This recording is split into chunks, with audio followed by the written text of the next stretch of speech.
Hi, welcome to Crafted Carvings. My name is Jennifer, and today I'm going to talk to you about the DeWalt 708 compound sliding miter saw.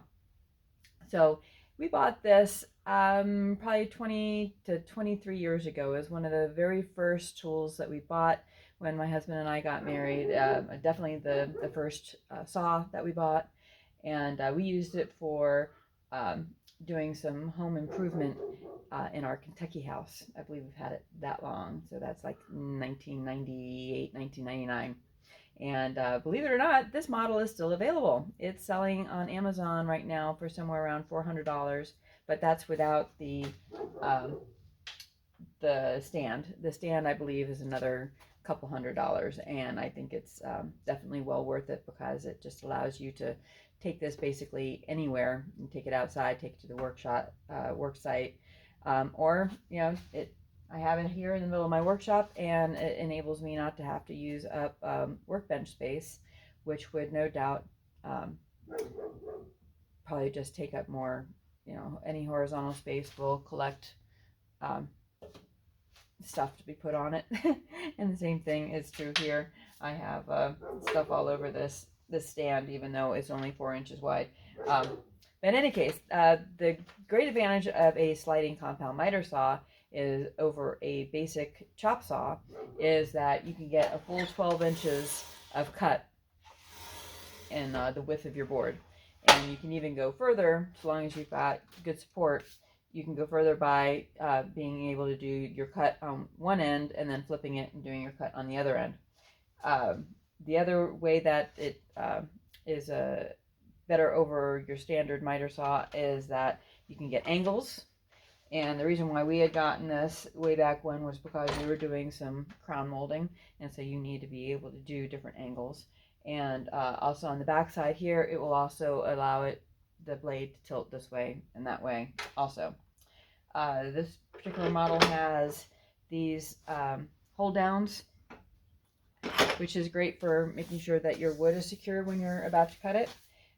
One thing that you should definitely watch out for with a miter saw is that the blade can bind if your workpiece is not completely flat and level. So if you've got a bow in your wood and you come down to do that cut, it will, the board then will inhibit the blade. So it'll come down on the blade if your wood isn't flat to begin with. You definitely don't want to use bowed wood on this. Flip it the other way if you've got to cut that. The great thing about this particular stand is that it's got supports on either side. It's even got stops here. So if you want to do the same length for a number of pieces, rather than individually measuring each one, you can have this set, lock everything down, and then you just can replicate that exact cut each and every time. And this stand also has the ability to extend out even further. This piece here just transfers to the end, and you can have a really long piece that is supported, enabling you to do more work on your own without having to have additional helpers holding the wood for you. So in any case, I highly recommend that if you are trying to decide what type of saw to get first, that you consider the miter saw.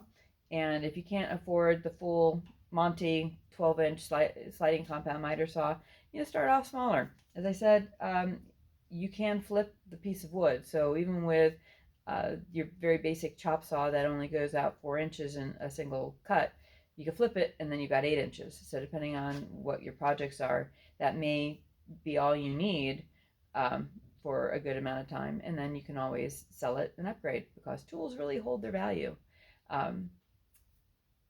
And so don't be afraid also of buying them used. So this is like $400 on Amazon, but you may be able to find it for $300 down the road that somebody is selling it because maybe somebody passed away, because that's the only reason I can think of that someone would get rid of, the sliding compound miter saw.